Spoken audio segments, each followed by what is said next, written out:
Buenas tardes a todos. Esperaremos unos 2 minutos más, por favor, hasta que se vayan integrando a la reunión. En principio, recalcarles que para que obtengan el certificado de participación de esta reunión, no olviden compartir el afiche que hemos publicado. Eso lo pueden compartir a sus redes sociales, tomarle una captura de pantalla y posteriormente enviar al número de contacto que está en el mismo afiche, ya que de esa manera podremos más que todo registrar la asistencia de todos los asistentes a la reunión. Gracias.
En unos 2 minutos más, por favor, iniciamos con la reunión. También aprovecho de invitarles para que puedan unirse al Club de Física Nuclear. Contamos con distintas áreas de trabajo. Contamos con el grupo de investigación, logística y comunicación. Eh, También realizamos distintas actividades. Estamos presentes en ferias, en reuniones. Esta reunión que vamos a presentar es la reunión mensual que tenemos y otras actividades y bueno, incentivarles que puedan compartir en sus redes sociales para que lleguemos a toda la comunidad en general.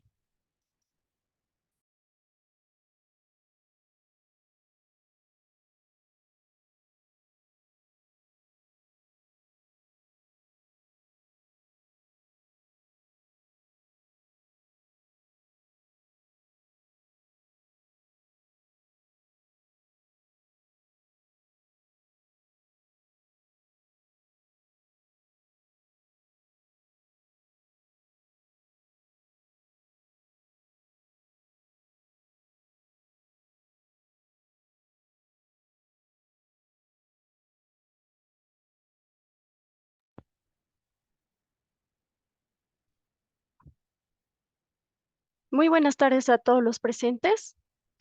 Agradecerles por su presencia en esta reunión de mes. Es la 17ª reunión del Club de Física Nuclear.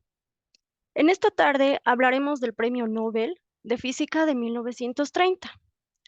Ese premio fue otorgado a Chandrasekhara Venkata Raman por su trabajo acerca de la dispersión de la luz y por el descubrimiento del efecto Raman.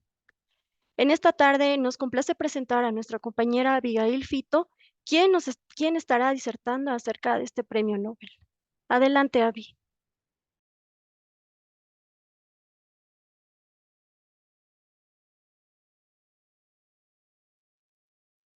Muy buenas tardes a todos los presentes. Eh, bueno, un momento, por favor. Ok. Bueno, muy buenas tardes a todos los presentes. Como mencionaba mi compañera, yo les voy a hablar acerca del Premio Nobel de 1930 que fue otorgado a Chandrasekhara Venkata Raman por su trabajo acerca de la dispersión de la luz y por el descubrimiento del efecto que lleva su nombre. Bueno, acerca de lo que vamos a ver, es un poquito del contexto histórico, la biografía, el motivo de la otorgación y algunas otras aplicaciones que tuvo este efecto.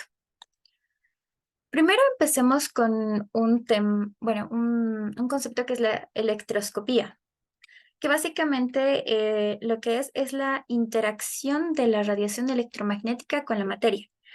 ¿Y esto qué quiere decir? Es que la electroscopía se va a encargar de estudiar cuánta luz absorbe, se dispersa o despide un objeto. Y esto se va a medir por la descomposición de la luz, midiendo las diferentes longitudes de onda de la luz visible y no visible. Y gracias a esto, pues es que podemos decir que cada cuerpo tiene su propio espectro. Y con esto podemos determinar cuáles son los componentes de una sustancia. La electroscopía ha pasado por muchos momentos en la historia y de hecho sus antecedentes se remontan al siglo XVII con Newton, quien demuestra que el prisma no crea los colores, sino que separa las partes constituyentes de la luz blanca. Ya posteriormente, para 1800, se descubre lo que es el espectro infrarrojo y el espectro ultravioleta por William Herschel y Johann Ritter. Y posteriormente, Thomas Young demuestra la naturaleza ondulatoria de la luz con su famoso experimento de la doble rendija. Para 1814, Joseph Fraunhofer diseña lo que es el mapa de las 700 líneas, que es conocido como las líneas de Fraunhofer, y también construye la primera rejilla de difracción con la cual se pueden medir las primeras longitudes de onda espectrales. Y todo este trabajo abrió paso a a las investigaciones de la composición química de la atmósfera solar. Ya para 1860, William y Margaret Huggins lo que hacen es comprueban de que las estrellas estaban compuestas por los mismos elementos que se encuentran en la Tierra y se dedican a al estudio de estas nebulosas. Una de las más conocidas fue esta del ojo de gato. Ya para 1895, Röntgen descubre y estudia lo que son los rayos X. Y gracias a esto se da paso a la espectroscopía de rayos X. Posteriormente, Joseph Lamour crea el primer modelo de sistema solar del átomo y ya nos trasladamos hacia 1923 con Arthur Compton, que de hecho es también un premio Nobel, que había hecho incidir rayos X en blancos de grafito y había observado un aumento en lo que es la longitud de onda. Y esto se le conoce como el efecto Compton. Y es acá, en esta parte de la historia, donde entra nuestro protagonista, que es Chandrasekhara Venkata Raman, que, bueno, es el primer científico asiático en recibir el premio Nobel en cualquier ciencia, y hasta la fecha es el único premio Nobel que ha obtenido la India. Y algo que se debe destacar es que la totalidad de su trabajo él lo realizó en su país. Bueno, él nace en 1888 en Madras, India, y desde su nacimiento estuvo muy relacionado con la literatura científica debido a que su padre era profesor de la de una universidad en India, perdón, y este era profesor de matemática y física, por lo cual constantemente estuvo en este ambiente científico y fue uno de los grandes motivos por los cuales él decidió licenciarse en 1907 en ciencias físicas, especializándose en la investigación de la óptica y la acústica. Sin embargo, debido a la situación económica del país, él decide trabajar como funcionario público en el Departamento de Finanzas de su estado, pero nunca dejó sus trabajos de investigación en la parte de óptica y acústica.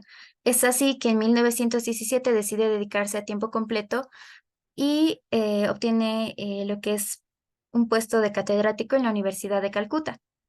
Ya para 1919 es nombrado secretario de honor de la Asociación India para el Cultivo de la Ciencia. Esto debido a que estuvo constantemente apoyando en la investigación científica de la India.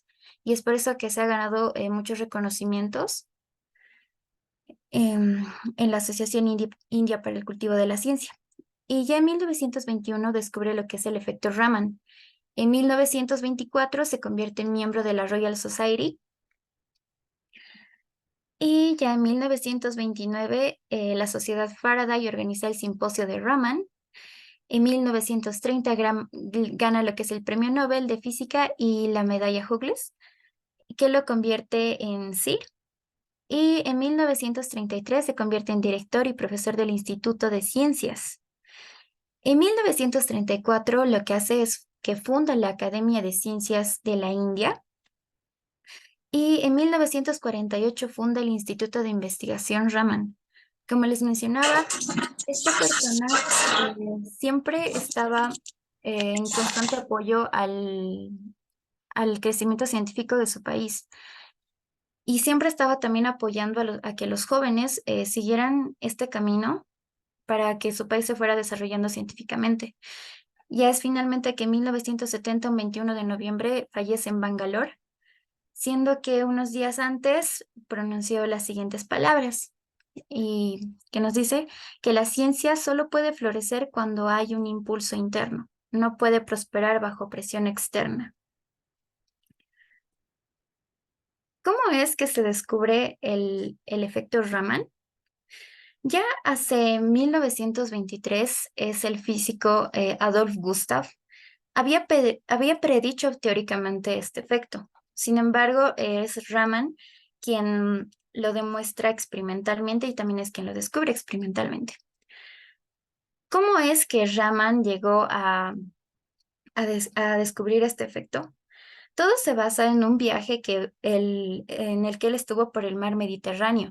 Y es aquí donde él se preguntó cuál es el origen del color del mar. Y él también conocía la explicación bueno, que se tenía en ese entonces, que era que el color del mar se debía a una reflexión del cielo azul. Y bueno, esta explicación fue dada por otro científico que es Rayleigh.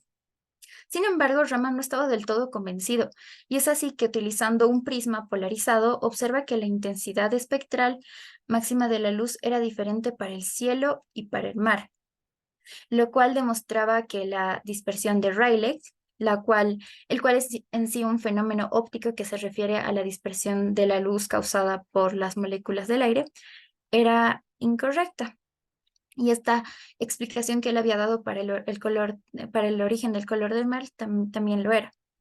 Y eso quería decir de que el color del mar en sí se debía a la dispersión de la luz por las moléculas del agua y no por el reflejo del cielo azul, como había dicho Rayleigh. Posteriormente, también se dice que hubo otro causante que llevó a Raman a descubrir este efecto, que es el efecto Compton, que, bueno, lo que nos dice experimentalmente es que tras el aumento de la longitud de onda al incidir rayos X en blancos de grafito, perdón, el efecto Compton nos dice que hay un aumento en sí de la longitud de onda al incidir rayos X en blancos de grafito. Entonces, es por esto que Raman piensa que debía haber un análogo en la luz visible. Es así que debido a estas dos causas, lo que eh, hace Raman es juntar su propio equipo de investigación e investigan lo que eran estos fenómenos de dispersión de la luz, junto con una lámpara de mercurio filtrada y un espectrógrafo que él mismo crea. Y esto es lo que se observó, de hecho, es la primera imagen de la muestra del efecto Raman que fue publicada por Raman y por su discípulo Krishna en la revista Nature en 1928, donde podemos ver acá las longitudes de onda incidentes del tolueno y acá también podemos ver las mismas, pero para la luz dispersada. Y donde nos dice que las líneas brillosas son la dispersión de Rayleigh. Sin embargo, las líneas donde está A y C son lo que es la dispersión Raman. ¿Y cómo se da este efecto? Es cuando cuando tenemos una muestra y esta se ilumina con una fuente de luz, los fotones incidentes lo que van a hacer es que se van a absorber o se van a dispersar. Si se absorben, la energía del fotón se va a transferir a las moléculas. Sin embargo, si se dispersan, ocurren dos cosas.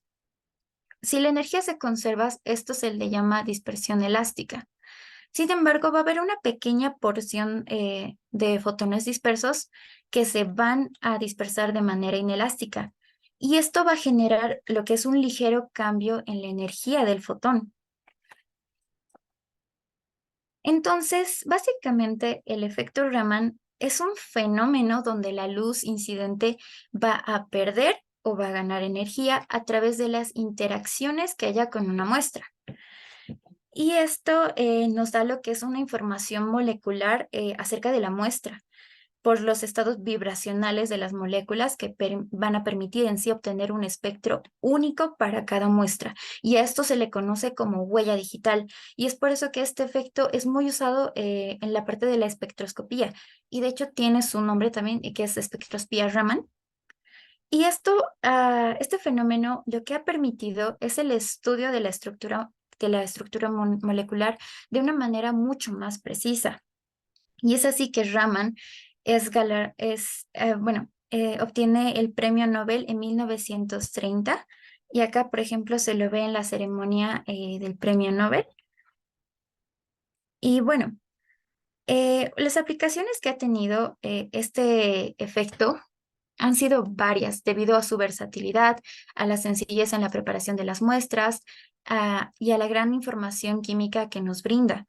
Además de que es una técnica que no es invasiva y más que todo tiene fuertes usos en cuanto a la biomedicina, a las ciencias forenses y también a lo que es el campo de la astronomía. Por ejemplo, en la biomedicina tenemos lo que es los estudios in vivo e in vitro, la detección del cáncer, el estudio del sistema óseo y el estudio de los ojos también. En las ciencias forenses tenemos lo que es la identificación de drogas y sustancias químicas, para la industria petrolera lo que es el monitoreo y control de los procesos y el monitoreo de la pureza química.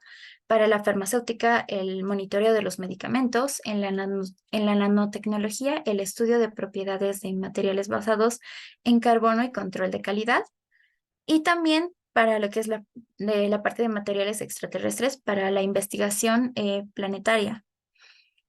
Esto debido a que la espectroscopía Raman brinda gran información molecular acerca de acerca de lo que lo que una sustancia está compuesta.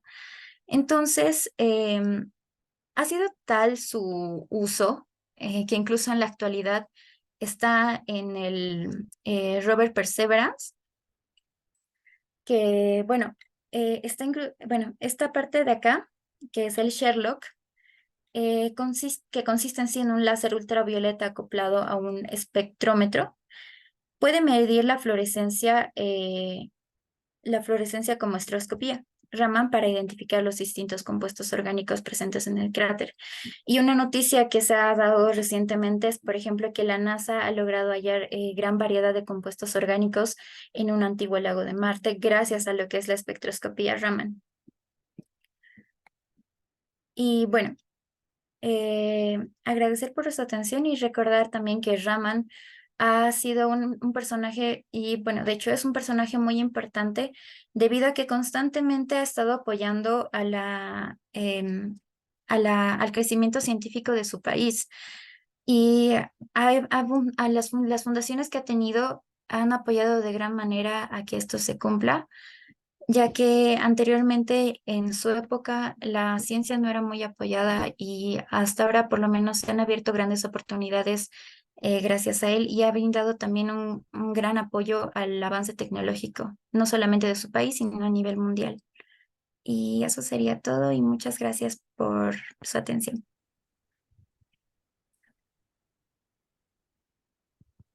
Muchísimas gracias, Abby, por tu linda disertación. En lo personal he aprendido mucho y lo que más me ha impactado de Raman es que él ha aportado en muchas áreas. ¿Quién iba a pensar astronomía, química, física? O sea, una gran variedad, ¿no? Que nosotros hoy en día lo aplicamos, ¿no? No solo a nivel académico, profesional, sino también es parte de nuestros días, ¿no? Por eso yo pienso que la física nuclear es amplia, no como a veces se dice que no lo es, ¿no? Entonces, de esa parte, agradecerte por tu disertación. Y bueno, vamos a continuar con la reunión. Bueno, ahora tenemos un invitado muy especial. Me complace en presentar al doctor Flavio Giovanni Gessi. Él es docente investigador de la carrera de física de la Universidad Mayor de San Andrés. El doctor en esta tarde nos va a estar hablando también acerca del premio Nobel, pero de una manera más profunda y puntual. Doctor, si me escucha, es un placer Sí, tenerlo te acá en esta escucho. reunión. ¿No? ¿Me escuchas, Silvia? Sí, buenas Ya, tardes, doctor. Sí, lo escucho muy un bien. minutito. Ya, entonces un minutito pondré el video. Sí, creo que nos vemos, así que estoy Sí, aquí. Ya, sí, muy bien. estamos. Un Ya, gusto, doctor. Cuando gracias. usted desee, puede iniciar. Sí, por si acaso no me disgusta si me interrumpen, estamos bien. Yo voy a dejar pequeñas ideas. Si me quiere interrumpir, no me hago de ningún problema. ¿Estamos? Prefiero que sea más interactiva porque en sí no voy a hacer mucha física, sino explicarles más o menos por dónde va esto. ¿Estamos? Súper, Bien. doctor. Eh, Siga adelante. por otro lado, ¿de dónde viene esto? Y cuando vino la invitación ha sido un poco raro, que les voy a explicar en unos minutos esto, pero me dijeron Raman, y Raman jamás lo he asociado con física nuclear, por si acaso, y les voy a explicar por qué, pero tiene ciertas aplicaciones tiene ciertas aplicaciones con física nuclear que de repente la vamos a ir discutiendo un poco. ¿Bien? Déjenme ver si podemos poner la presentación. Y si me avisan, por favor, Silvia, lo de la Claro que presentación. sí. ¿Estamos? Un Está muy minutito. bien. Un rato. Ups, sí. Ah,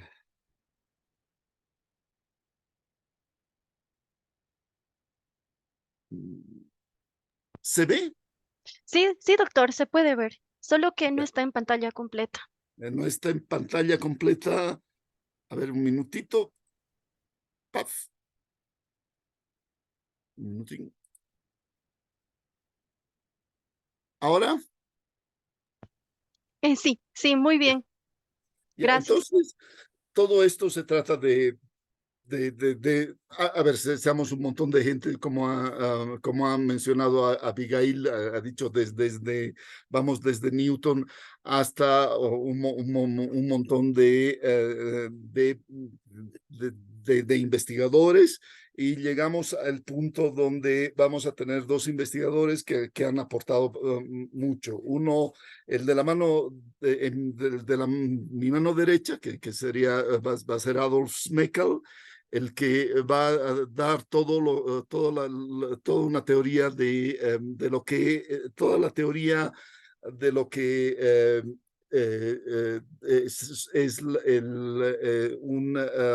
un scattering o una dispersión inelástica de la luz. Un minutito, por favor. Un minutito. Adelante.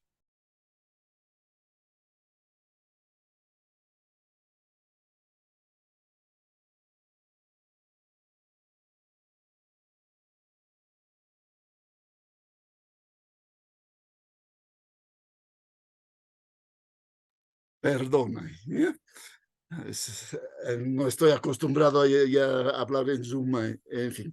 En fin, tenemos dos personajes, uno es Raman y el otro, por otro lado, vamos a tener Smekal, y Smekal hace la parte teórica. Mientras que Raman hace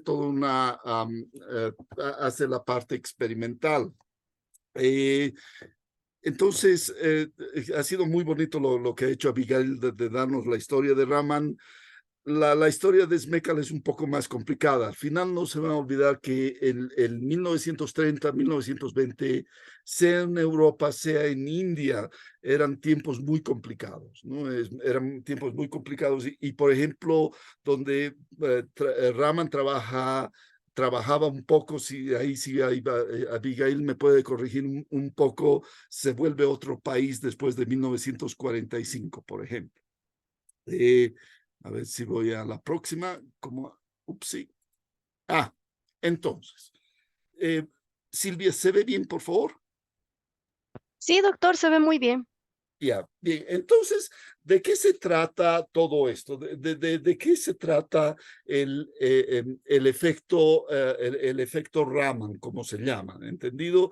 Eh, no se me van a olvidar de que al menos estamos hablando de óptica, óptica, y no sé si podría escribir en algún lado. Entonces, en óptica vamos a tener una fuente, que en este lado, por favor, Abigail o Silvia o alguien me ayude. Si ven la fuente, si ven un láser atacando una molécula, ¿se ve? Y no sé si ¿se ve mi ratón? El ratón es Sí, muy se ve, pequeño. se ve. Ya, gracias. Entonces, aquí hay un láser, si ven, digamos, el color, vamos, aunque el color es medio, no es muy buena esta idea, pero el color se ve algo transmitido, y se ven otros dos tipos de efectos, que uno está en azul, donde la longitud de scatter, yo prefiero usar la palabra, vamos a hablar un poco de Spanglish aquí. Creo que, pero todos en física más o menos estamos acostumbrados a la palabra scatter, o sea, a una dispersión. Resulta de que entonces el láser se va básicamente dividir en dos. Entonces vamos a tener en tres pedazos. Vamos a tener el scattering de Rayleigh, el scattering de Raman, donde la longitud, el Stokes-Raman, donde la longitud de onda del scatter es mayor que la longitud de onda del láser. Y hay la otra, que el lambda scatter es menor al lambda láser. ¿Entendido? Entonces, aquí tenemos tres objetos que se ven. ¿Entendido? Entonces, vamos a tener un láser y vamos a tener esas propiedades.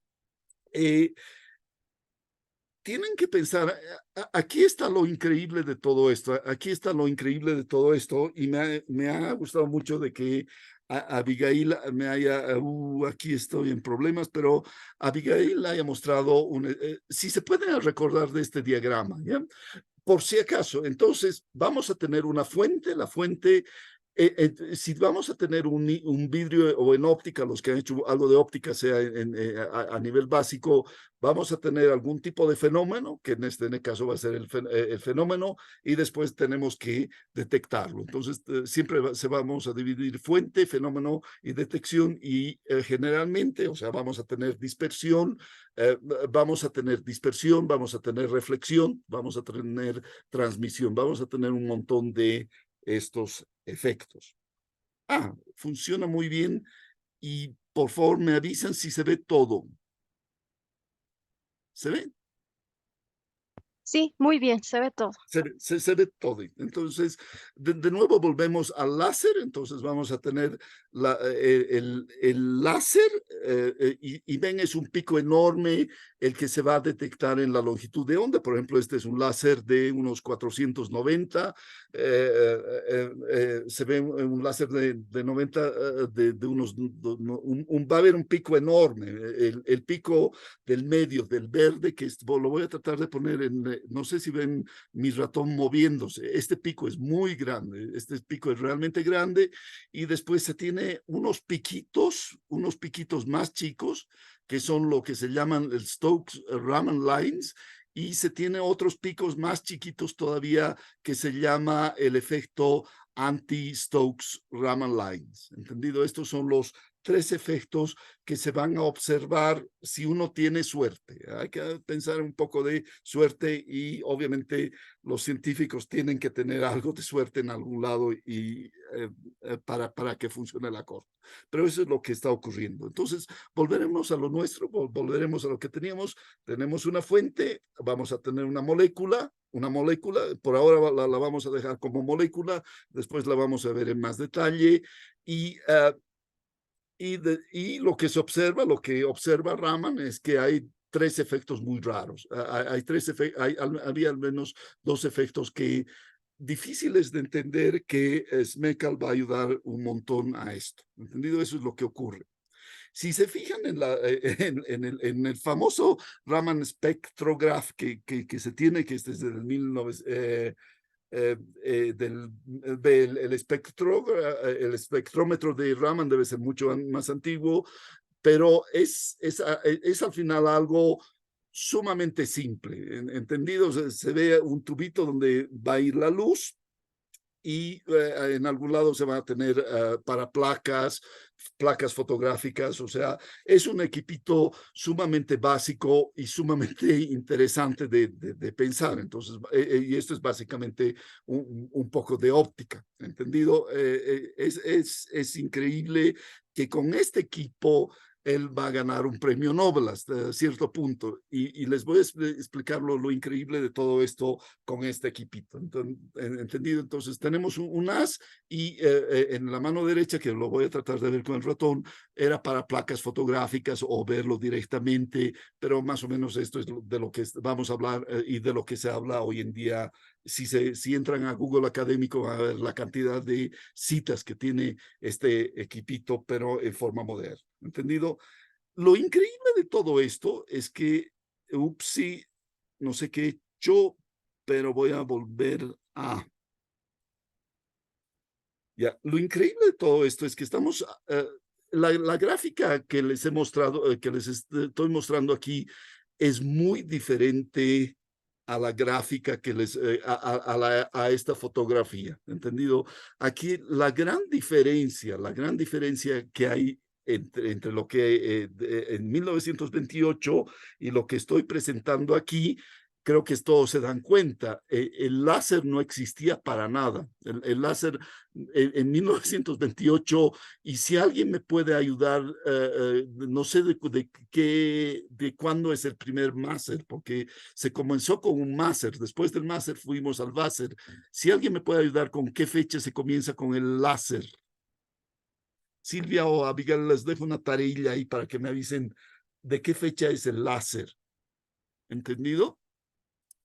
Entonces, esto es lo increíble de Raman. De Raman es que él va a usar luz. Él básicamente usa luz algún tipo de fuente que existía en 1900, era una fuente que existía en 1928 y obtiene este tipo de radiación. ¿Entendido? Entonces, lo increíble de esto es que no se conocía la palabra láser. Hoy en día es mucho más fácil hacer este experimento. ¿Entendido? Es mucho más fácil hacer este experimento que en ese tiempo. Entonces, si el láser, me imagino, el láser, hoy en día todos usamos un láser, el láser me imagino que es del 1960, por ahí, los primeros, pero en el 1928 no existía. Entonces, realmente es un trabajo increíble el que se hace. ¿Ya? Entonces, esto es lo que se hace. Yo he tenido la suerte de trabajar con un equipo, un espectrómetro de Raman, ¿entendido? Yo he tenido la suerte de trabajar con un espectrómetro de Raman en el 2000, no era el 2000, pero era el 2001. En el 2001 era ayudante de un trabajo, era una consultoría de la aduana. Estos equipos de Raman se usa mucho en aduana y por el gobierno, en aduana por narcóticos o por otro tipo de efectos como el diésel. El trabajo que yo estaba involucrado era eran el 2001. Básicamente la aduana quería saber cómo diferenciar entre diésel, biodiesel, porque iban a tener diferentes tipos de impuestos. Había donde estaba, que era Irlanda, hay una frontera muy complicada, entonces iba a haber problemas de aduana entre diésel y biodiesel. ¿Y qué es cómo funcionaba este equipo? ¿Cómo funcionaba este equipo? Se ponía una muestra, la muestra muy poca, la ventaja de este equipo es que necesita muy poca muestra. Entonces, se pone la muestra en lo que dice sample, se pone la muestra y como técnica, es robusta, pero tiene sus problemitas, ¿entendido? Entonces, lo que yo hacía era poner el diésel, diésel en el sample, y se encendía la máquina. Esto es el 2001, por favor, me he equivocado ahí. Este es el trabajo, es el 2001. Se encendía una fuente, se tenía un láser, se encendía una fuente. Aquí vamos a practicar un poco de inglés. Aquí vamos a practicar un poco de inglés que dice Rayleigh Rejection Filter. Vamos a tener un Rayleigh Rejection Filter, y después a todo esto se divide, se pone un grating, o sea, una rejilla que va a a un espectrómetro normal y corriente, y esto va a una computadora. Esto ocurría en el 2000. En el 2001 se tenía un equipo de este tipo. Y entonces vamos a hablar un ratitito de este efecto del Rayleigh Rejection Filter. Entenderán de qué se trata este filtro. El gran problema de esto es que se tiene un pico enorme que está en el está en el 490 por ahí, en este caso, ¿no? Yo he usado una longitud diferente, pero en este caso vamos a tener un pico muy grande, y hay otros piquitos. Entonces hay que limpiar esta señal.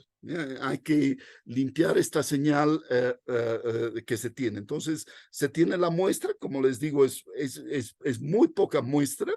Se tiene el láser, y del láser se va a un CCD. O sea, en esos tiempos, en esos tiempos ya se tenían ya los primeros semiconductores. Hoy en día una cámara fotográfica saca una foto, o sea, todas las cámaras. No creo que ya muy pocos de ustedes deben saber lo que es film como tal, pero en el 2001 ya había espectrómetros con CCDs, y del CCD se va a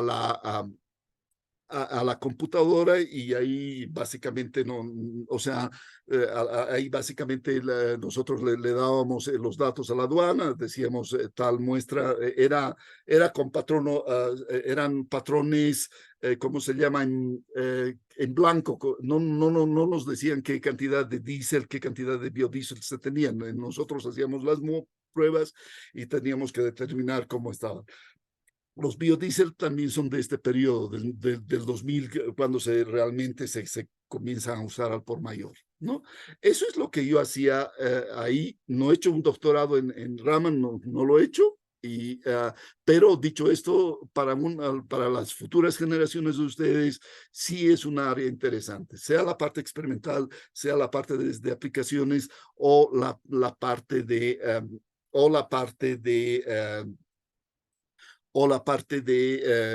experimental, teórica o de aplicaciones, ¿entendido? El equipo que yo trabajaba era grande, era un equipo grande, entiéndame, era un equipo como este, era un equipo grande donde era muy simple. Se enciende el equipo, se pone la muestra, obviamente sumamente tiene que estar muy bien calibrado, y se tiene que tener mucho cuidado con la temperatura, etcétera, etcétera. Pero en ese sentido es muy robusto, ¿entendido? Y se tiene eso. Aquí la consultoría acaba, y yo hago otras cosas, pero esto es lo que ocurría. Imagínense una aduana como Bolivia. Bolivia tiene un montón de perímetro. Entonces, imagínense la aduana que tenga que tener un montón de Ramans, o sería muy complicado un equipo de este tipo, ¿entendido? Entonces, hasta para la aduana tenía problemas allá, que era un país pequeño, de hablar. Entonces, y es relativamente caro, porque hay un montón de detallitos que están ahí. Entonces, hay un montón de detalles que están involucrados. Entonces, era algo, el equipo funcionaba muy bien para determinar diésel, biodiesel, pero eran equipos muy grandes. Y en el 2001, más o menos, aparecen un montón de cosas interesantes. Y lo interesante de todo esto también ocurre que entonces los de la aduana decían, pero no pueden tener un equipo más chiquito, entiéndame, no se puede llevar un equipo ahora, hoy en día no sé precios y si alguien me puede ayudar con esto sería interesante, no sé precios, pero en ese periodo hablábamos de unos $200,000, $300,000 para un Raman, esto hace mucho tiempo atrás, y eran equipos grandes y costosos, y el sueño de todos era tener Raman chiquitos, tener equipos Raman chiquitos y toda la investigación que se hizo, yo dejé de pensar en Ramans porque eran equipos delicados, aunque la técnica es muy robusta, eran equipos delicados, pero nada más que hacer. Y cuando me dieron la oportunidad de hablar de Raman, así que estoy agradecido al Club de Física Nuclear aquí de esto, entonces empecé a investigar un poco y a sorpresa mía, hoy en día hay Ramans que se los tienen en una mano. Entonces, todo ha cambiado. La idea de Raman ha cambiado mucho. Me imagino que este equipo no es tan calibrado, tan bien calibrado, tan bueno como este. Obviamente, este es un muy buen equipo, pero el chiste es que hoy en día se puede hacer Raman con algo bien chiquito y hasta muy tentador para mí, hasta si tendría unos pesos, lo compraría para el laboratorio de materiales mesoscópicos, ¿entendido? Entonces, algo así es sumamente interesante, ¿entendido? ¿Dónde se va a trabajar con materiales orgánicos? En mi caso, o moléculas relativamente grandes. Y increíble que el del 2001, increíble que del 2001, a ver, increíble que del 1928, después sale el láser, después el láser sale en los CCDs, ha sido todo tan radical y todo comienza de dos ideas que han tenido Smekal y que han tenido Raman.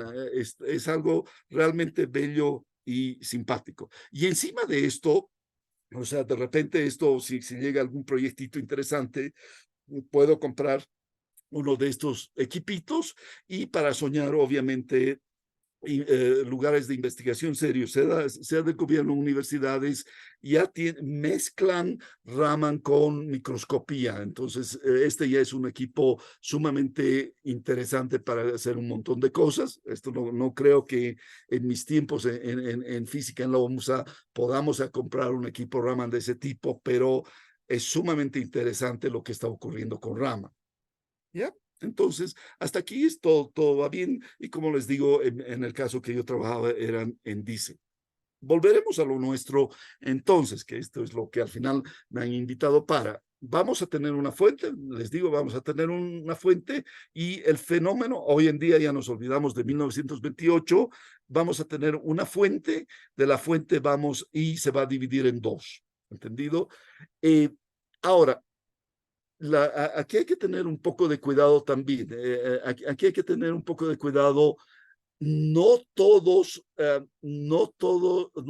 las moléculas son amigables a la espectroscopía de Raman.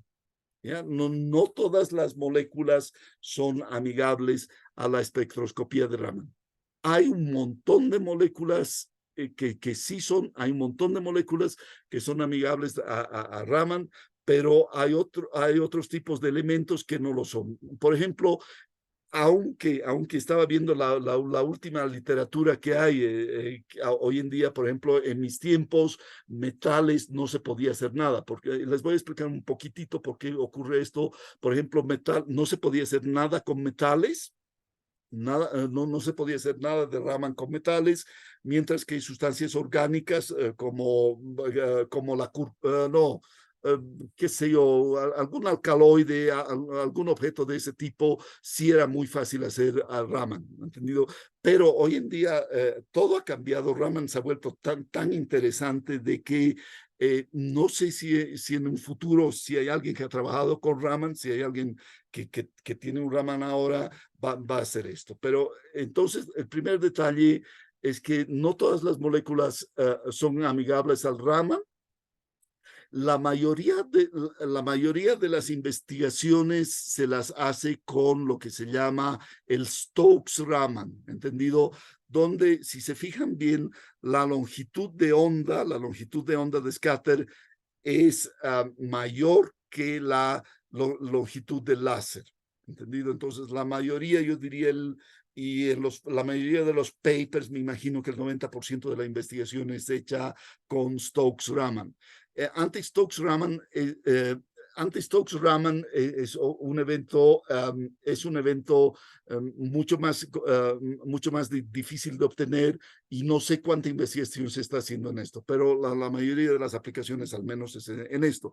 El otro chiste es que tiene que haber una interacción entre el enlace de las moléculas, tiene que haber una interacción en el enlace en estas moléculas. Entonces, por un lado, es un efecto probabilístico, y más o menos se calcula de que, y esto déjenme ver, el efecto en comparación a Rayleigh, al scattering de Rayleigh, es de 1 en 1.000.000. Entonces, hay un evento de Stokes-Raman, hay un evento de Stokes-Raman en 1 en 1.000.000, y sospecho que anti-Stokes debe ser mucho más. Hay un evento Stokes-Raman. Entonces, aquí hay otro problema. Tienen que pensar cuando van a hacer Raman, ¿ya? Tienen que pensar en la muestra que van a usar. Y el otro pequeño detalle también que tienen que pensar es que, por ejemplo, si tienen objetos muy diluidos en agua, uno le tienen que apuntar realmente a la molécula aquí, ¿entendí? Entonces, hay pequeños detallitos ahí donde Raman se aplica y a veces no, pero en un montón de moléculas, almidones, azúcares, un montón de lados sí se aplica. Otro pequeño detalle también, donde en el laboratorio, como les digo, estoy en un laboratorio de materiales mesoscópicos.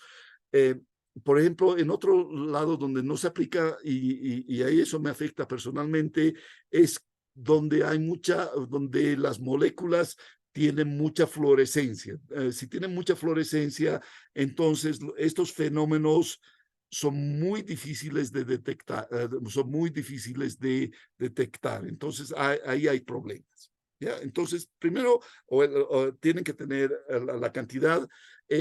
Ahora, lo bonito de esto es que en sí el sistema es simple, se pone una muestra. Intensidad de la luz la tienen que saber, la longitud la tienen que saber, obviamente longitud, la frecuencia, el tamaño de la muestra también lo tienen que saber. El tamaño de la muestra es importante de conocerlo, y otros detallitos más. O sea, la cosa se va complicando cada vez más y más y más, y nos estamos olvidando de otro pequeño detalle aquí, que son las rejillas. Si hay alguien interesado en todo esto, o me buscan en la carrera, o podemos hablar de esto en algún lado. Pero aquí tengo una mosca que le voy a hacer un Raman de algún tipo, perdón, o una araña, no sé.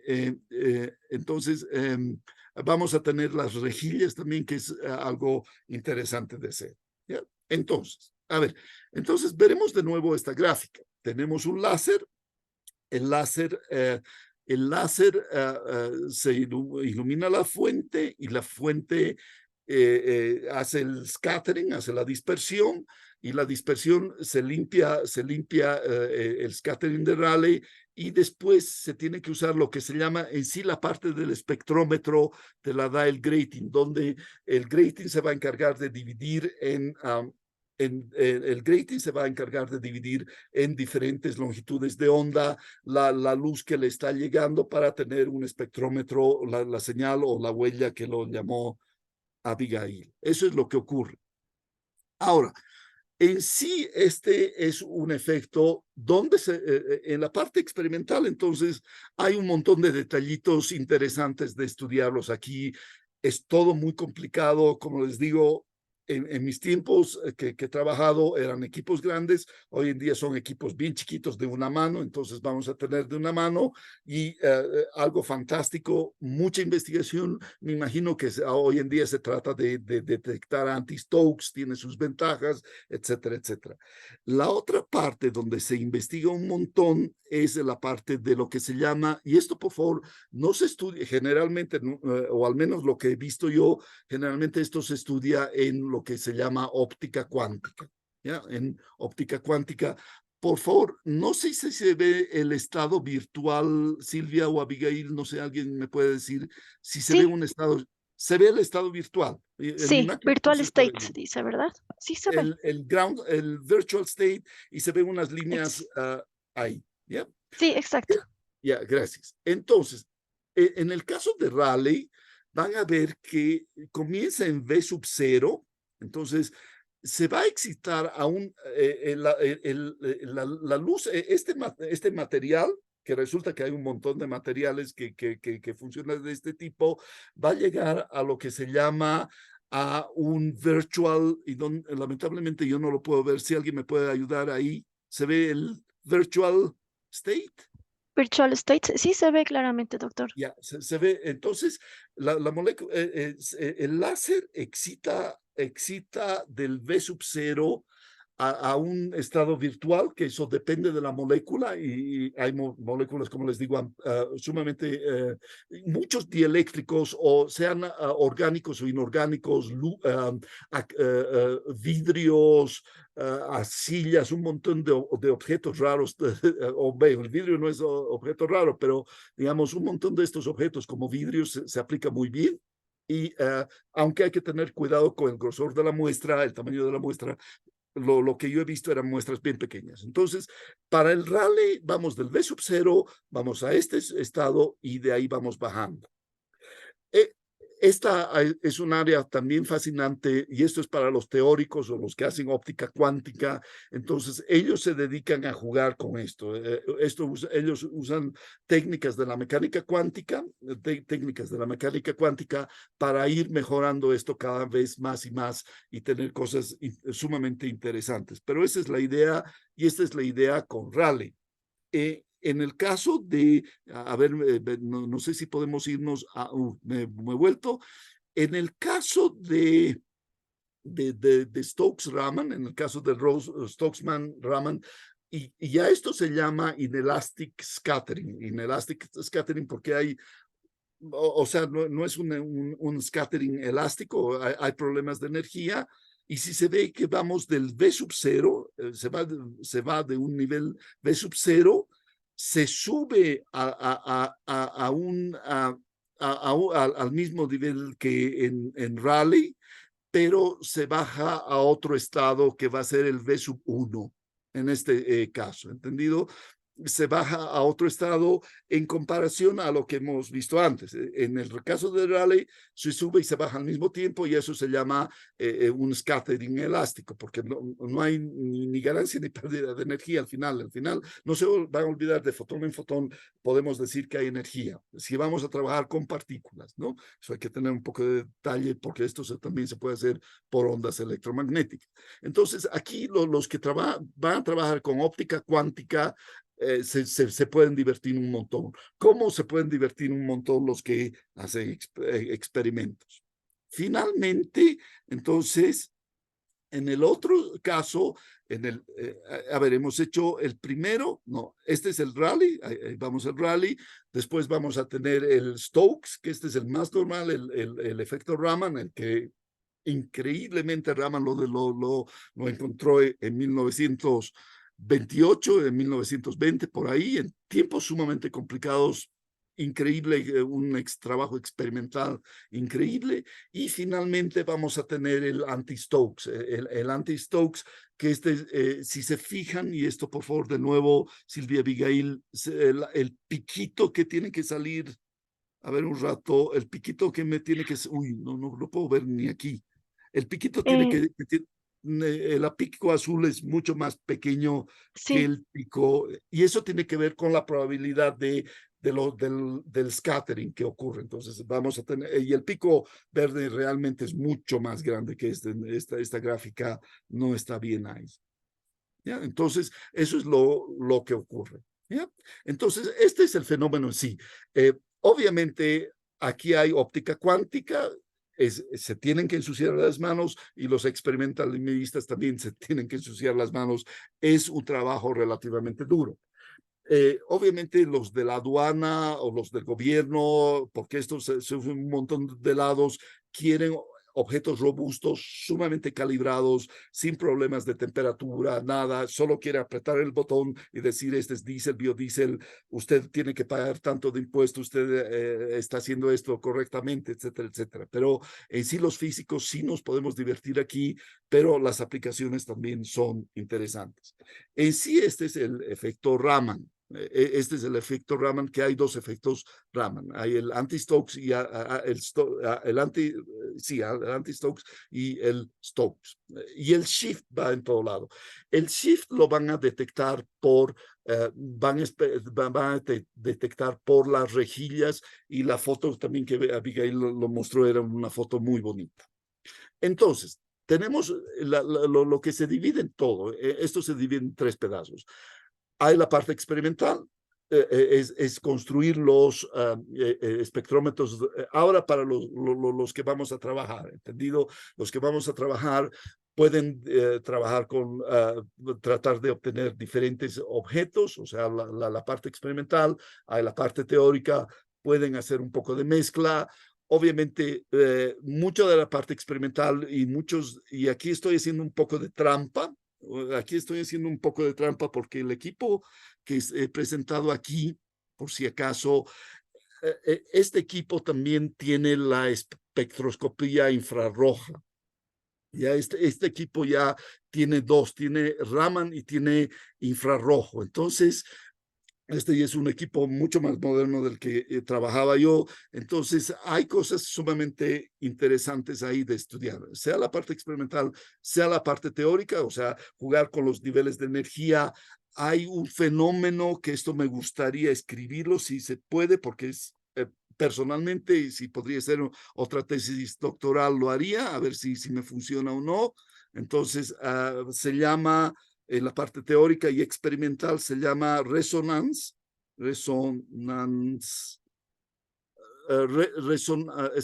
o sea, resonancia de Raman.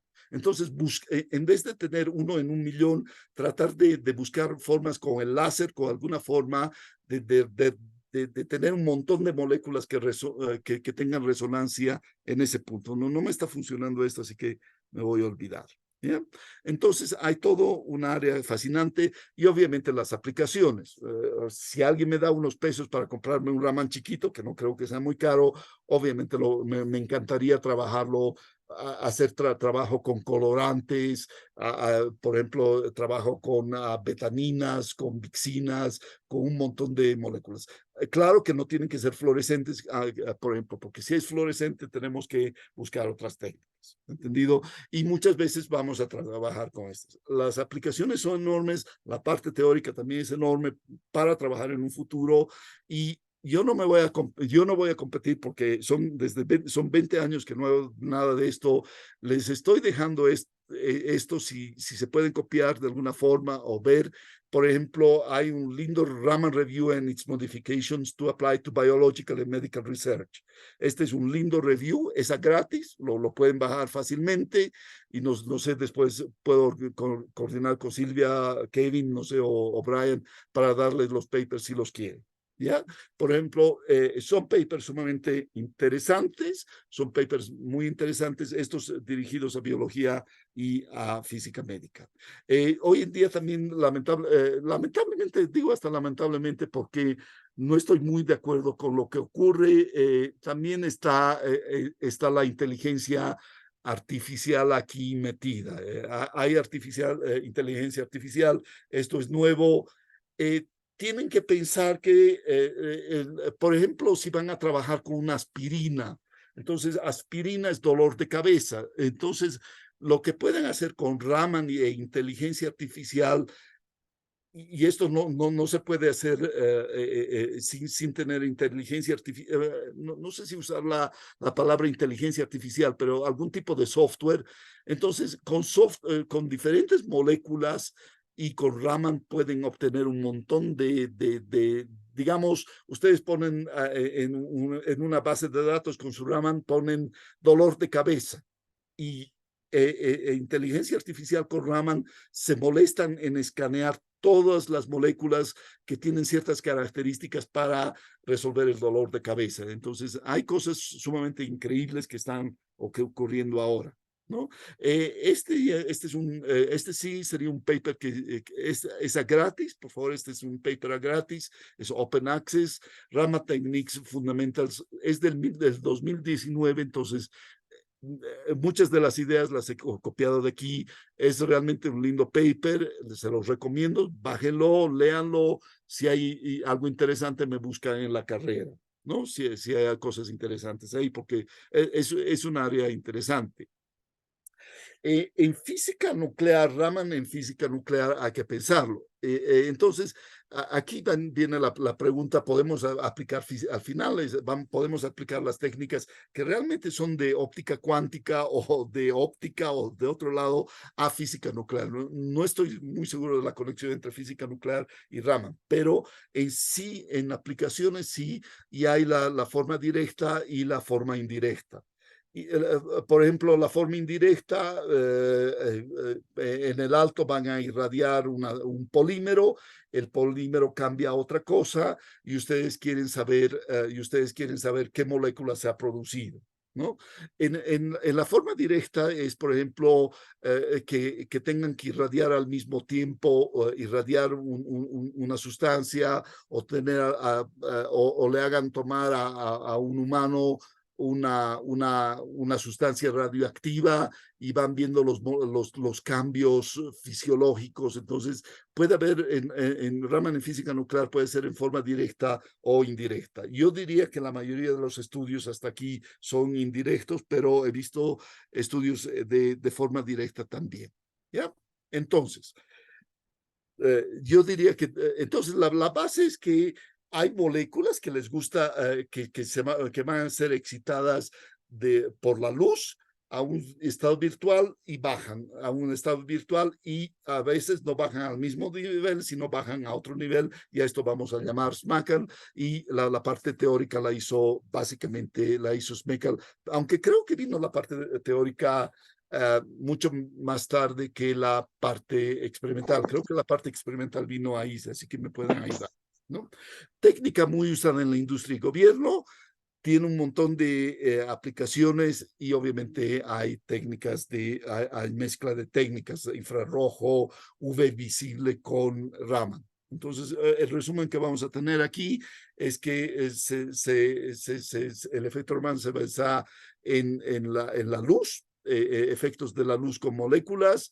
Debido a las vibraciones de los enlaces, la interacción con fotones nos va a producir niveles de energía específicos para cada molécula. Entonces, por ejemplo, en el caso que yo estaba, este es tal biodiesel, viene de tal lado, este tal vino, pueden trabajar con vino también, si no tiene mucho colorante, ahí hay otro pequeño detalle, pero un vino blanco, por ejemplo, decir este vino blanco realmente es igual al otro por este espectro, es único y es una técnica que realmente, yo creo que realmente está explotando ahora. Con eso acabo entonces. ¿Alguna pregunta o me las hacen si tienen alguna curiosidad o ven un paper y lo quieren discutir conmigo en la carrera, me buscan? ¿Sí? Quedaremos ahí. Doctor, muchísimas gracias por su brillante ponencia. Realmente yo estoy muy sorprendida por todo lo que nos ha presentado en esta tarde y ¿Ya? más que todo, yo no tenía conocimiento sobre los espectros, perdón, ¿cómo se pronuncia? Los espectros. A ver, el espectrómetro en sí es Exacto. El espectrómetro, yo creo que hasta en física 3 ven el espectrómetro, todos lo han visto, es el Newton con un prisma, ¿verdad? Entonces se divide la luz. Ese es el espectro en sí. En sí, Raman viene antes del espectrómetro, ¿entendido? Viene un poquitito antes del, hay espectrofotómetros, este es el espectrómetro de Raman. ¿Ya? Pero el espectrómetro en sí es medio mañoso eso, porque es al otro lado, es el lado derecho que estaba mostrando. ¿Ya? Sí, más que todo los aparatos que usted mostró en Sí. la exposición, realmente sorprendida porque no sabía de la existencia de ellos. Y Yo realmente, tampoco le sí, sabía la existencia de ellos, porque como te digo, el que he usado era muy delicado, todo era todo, claro que por muy que sea equipos chiquitos, me imagino que tiene que haber un buen nivel de calibración, un buen nivel claro, ya de calibración, de manutención. A veces, y eso me ocurre a mí también, de que se compra un equipo y donde hay la plata de mantenimiento. exactamente. Pero los estoy viendo muy robustos. Los últimos, estaba viendo estudios de narcóticos ahí que, pues, dicho, pues, se puede volar de veras ahí realmente. ¿Ya? Excelente, doctor, y muy complacida de haberlo presentado en esta reunión y de que usted esté acá y que no sea la primera ni la última vez Sí, desde que nos seguro. O encontramos, sea, ¿no? Acá para conversar ese tipo de temas. o sea, entiéndame, sea física nuclear que biofísica, tienen cosas muy en común. Al final, mucha Sí, de la física, de biofísica se ha hecho con física nuclear, ¿no? Ya. No sé si muchas hay gracias, preguntas doctor. nada más. Ya. ¿Algo más Estamos. que quiera decir? No, no, Adelante. gracias por la invitación y hasta si hay preguntas, como les digo, estoy en la carrera o por correo, todo eso. Sí, Muchas gracias. Antes de pasar, por favor, a las preguntas, ya, volverles a recalcar que se unan a las redes sociales para seguirnos en el club y se va a tomar el bueno, la asistencia de un mayor porcentaje que estén en la reunión y por favor hagan una captura de pantalla de lo que hayan compartido del afiche para la reunión y pueden entrar al formulario y acceder al link. Bueno, una vez que entren al formulario, pueden entrar a la sesión donde pide la captura para que puedan registrar su asistencia y posteriormente se les proporciona el certificado de participación. Bueno, ahora sí, si hay preguntas, con toda confianza pueden realizarlas mediante el chat o pueden también habilitar el micrófono. o me Gracias. buscan mañana o el día que quieren la carrera. Hola, buenas noches. Yo quiero hacer una pregunta.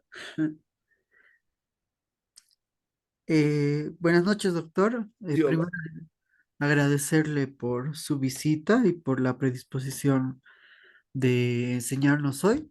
Ya, Eh, no, Quería consultarle, bueno, dos cosas. Una, siempre nos gusta aprender un poco de la trayectoria de los invitados. ya, Aquí hay muchos jóvenes que algunos están en la universidad, otros están ya pensando en su posgrado.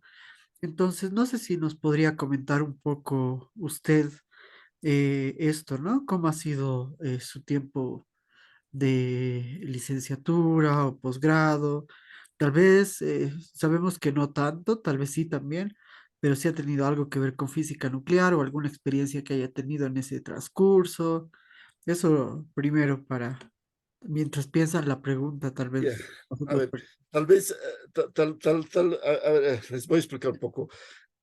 Realmente lo que yo he hecho es muy diferente a lo que ustedes van a experimentar ahora. Honestamente, eran otros tiempos, entiéndame. Yo he salido bachiller en 1983, que eran tiempos sumamente diferentes a los que ustedes se están viendo involucrados ahora. ¿Entendido? Entonces, eh, entonces eran otros tiempos. Primer detalle, ¿sí? Eh, eh, eh, en 1983, en 1983 Bolivia estaba en una situación muy incómoda y básicamente yo me fui a estudiar inglés y de inglés me aceptaron en lugares y yo he seguido la corriente, así que no, mi trayectoria es un poco rara ahí en ese sentido, ¿no? En el sentido de de definirme. Entonces, yo he hecho la licenciatura en física.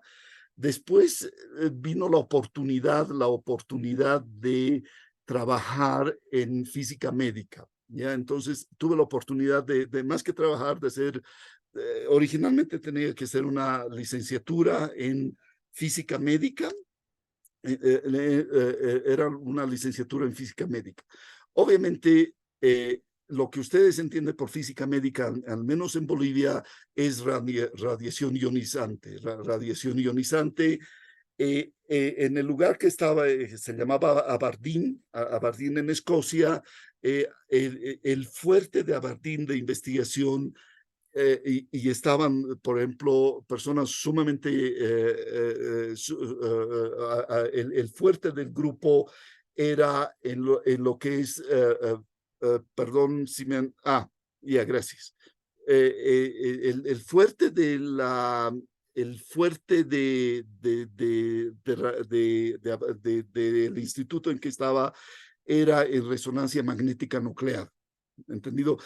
Así que de repente en la parte nuclear, sí he trabajado un poco con nuclear, pero en resonancia magnética nuclear jamás he trabajado con radiación ionizante. Lo más ionizante que tengo yo es VC, eso es por decisión propia. Y de ahí fue a hacer una maestría en Southampton, y de Southampton finalmente acabé siendo un físico coloidal, o sea, que es los últimos, desde 1990, que no he dejado de ser física coloidal, ¿entendido? Eso es lo que más o menos he hecho. De nuclear, lo único que, lo más cercano a que he estado con física nuclear ha sido resonancia magnética nuclear, ¿ya? Por razones de cada uno va a tener que buscarse lo que va a hacer. Ahora, en Raman, por ejemplo, lo que estamos discutiendo hoy en Raman, sí hay la parte experimental, sigue siendo interesante, la parte teórica sigue siendo interesante, y obviamente la parte que me interesaría a mí es tener un Raman para hacer estudios de colorantes, saponinas, tensoactivos, un montón de moléculas. Quedaremos en eso, pero en sí soy físico coloidal. Y una pregunta más, doctor, que me está rondando la cabeza, tal vez estoy mal, pero ¿cómo afectaría la fluorescencia a los resultados cuando se mide con Raman? Sí, no te olvides, sí va a haber Raman en objetos que florecen, pero lamentablemente el evento de florencia, de descátene, es 1 en 1.000.000 de Raman. En cambio, fluorescencia, la mayoría de las moléculas van a florecer, tendrían que buscarse un filtro que saque la fluorescencia, y eso complica un montón. ¿Me entiendes? Sí, sí, una especie de ruido sería, ¿no? Sí, sacarle el ruido. Entonces, en ese punto, entonces tú tendrías que, o te dedicas a buscar otra técnica, o ver cómo solucionas ese problema del ruido de fluorescencia. No sé cómo lo están haciendo hoy en día, pero en los tiempos que yo he trabajado, buscarte otra técnica, me decían. Ya, gracias, doctor. Yeah. Doctor, muchas gracias. En Tenemos otra metales, por si pregunta. acaso, un pequeño detalle, en metales es complicado porque si no hay, es un conductor, entonces el flujo de electrones es un poco diferente en metales. Súper, doctor. Sí, Tenemos otra pregunta de parte de ya, a Vladimir ver, Alanes. ya. Él pregunta, ¿cómo se aplica Raman para la identificación de cristales minerales? Esa es su pregunta. Minerales, a ver, si son minerales, hay que tener cuidado.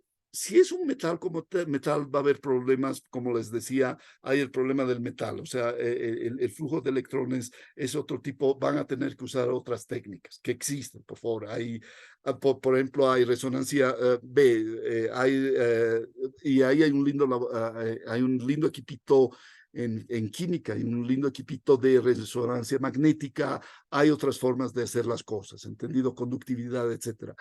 Con óxidos sí se puede hacer, si se tienen óxidos, sí se puede hacer sistemas. Lo único que, por ejemplo, si es un sistema sólido, hablamos de un micrón, tengo el dato por ahí, tienen que hablar de muestras de 1 micrón, ¿no? Entonces, Sí, sí se puede con con óxidos, pero no con metal puro. O sea, si tienen oro puro,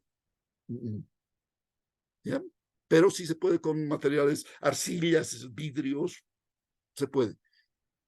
Dieléctricos, en pocas palabras. Semiconductores también. Gracias, doctor. ¿Ya? Si alguien tuviera alguna pregunta más, puede hacerla en este momento.